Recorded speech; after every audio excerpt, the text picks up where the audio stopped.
দর্শক, আপনাদের স্বাগত জানাচ্ছি আপনাদের প্রিয় ইউটিউব চ্যানেল গল্পতে। আজ আমরা আপনাদের নিয়ে এসেছি বাংলাদেশের অন্যতম বৃহৎ জলাভূমি পাবনা জেলার চাটমোহর উপজেলায় অবস্থিত অপরূপ সৌন্দর্যের লীলাভূমি চলনবিলে। এই বিশাল চলনবিল নানান প্রজাতির জলচর এবং পরিযায়ী পাখির এক নিরাপদ আশ্রয়স্থল। তবে এই বিলের ঝোপঝাড়ে লুকিয়ে থাকা সবচেয়ে নিভৃতচারী এবং গ্রাম বাংলার বর্ষার অবিচ্ছেদ্য এক পাখির নাম হল ডাহুক। কালো ছাই রঙের পিঠ আর সাদা বুক বিশিষ্ট এই পাখিটির ডাক শোনেননি এমন বাঙালি হয়তো খুঁজে পাওয়া যাবে না। কিন্তু কেমন কাটে এই লাজুক ডাহুকের জীবন? চলুন আজ গল্প চ্যানেলের এই পর্বে আমরা জেনে নিই ডাহুক পাখির জীবন রহস্য।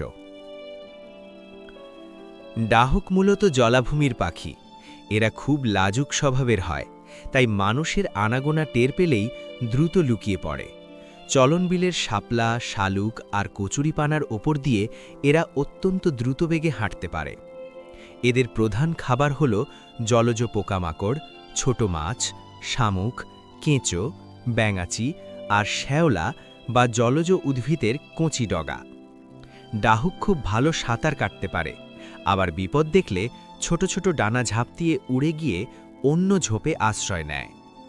নিজেদের আড়াল করে রাখার জন্য ডাহুক সবসময় ঘন ঝোপঝাড় বেছে নেয়।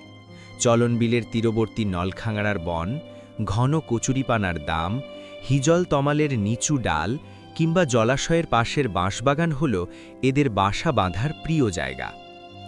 এরা শুকনো লতাপাতা, ঘাস, কচুরিপানার শিকড় এবং জলজ উদ্ভিদের ডালপালা দিয়ে বাটির মতো সুন্দর করে বাসা তৈরি করে।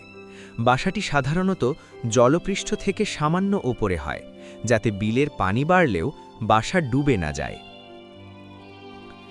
ডাহুকের প্রজনন মরশুম মূলত বর্ষাকাল, জুন থেকে অক্টোবর।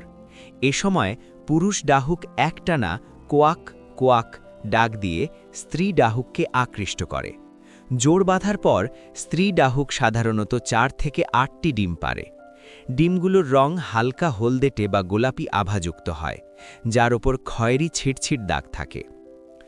মা এবং বাবা ডাহুক দুজনেই পালা করে ডিমে তা দেয়। 19 থেকে 22 দিন তা দেওয়ার পর ডিম ফুটে ফুটফুটে কালো রঙের ছানা বেরোয়। ডাহুকের ছানারা জন্ম থেকেই খুব কর্মঠ হয়। ডিম ফোটার মাত্র কয়েক ঘন্টার মধ্যেই এরা বাবা মায়ের সাথে বাসা ছেড়ে পানিতে নেমে সাঁতার কাটতে ও খাবার খুঁজতে শুরু করে। প্রকৃতির কোলে মুক্ত অবস্থায় একটি ডাহুক পাখি সাধারণত 3 থেকে 5 বছর পর্যন্ত বেঁচে থাকে। তবে যদি অনুকূল পরিবেশ পায় এবং শিকারীর হাত থেকে রক্ষা পায়, তবে এরা 8 থেকে 10 বছর পর্যন্ত বাঁচতে পারে।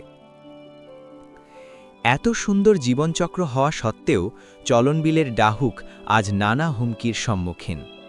এদের প্রাকৃতিক শত্রুর অভাব নেই। বন্যপ্রাণী, বিলের বিষধর বা জলঢোড়া সাপ, গুই সাপ, শিয়াল, বেজি এবং মেছো বিড়াল ডাহুকের ডিম ও ছোট ছানাদের খেয়ে ফেলে। এছাড়া আকাশ থেকে ঈগল বা বাজ পাখির মতো শিকারী পাখিরাও ডাহুকের ওপর ছোঁ মারে। মানুষ ও পরিবেশ, তবে ডাহুকের সবচেয়ে বড় শত্রু আজ মানুষ। অবাধে পাখি শিকার, কৃষিকাজে অতিরিক্ত কীটনাশকের ব্যবহার, যা খেয়ে ডাহুক মারা যায়, এবং চলনবিলের জলাভূমি ভরাট করে ফেলার কারণে ডাহুকের আবাসস্থল আজ ধ্বংসের মুখে। প্রকৃতির ভারসাম্য রক্ষায় ডাহুক পাখির ভূমিকা অপরিসীম। ক্ষতিকর পোকামাকড় খেয়ে এরা আমাদের কৃষি জমি ও জলাভূমিকে সুস্থ রাখে। চলনবিলের এই অপরূপ সৌন্দর্য আর ডাহুকের সেই মায়াবী ডাক টিকিয়ে রাখার দায়িত্ব আমাদের সবার। দর্শক, পাবনার চাটমোহরের চলনবিলের ডাহুক পাখিকে নিয়ে গল্প চ্যানেলের আজকের এই আয়োজন আপনাদের কেমন লাগলো তা অবশ্যই কমেন্ট করে জানাবেন।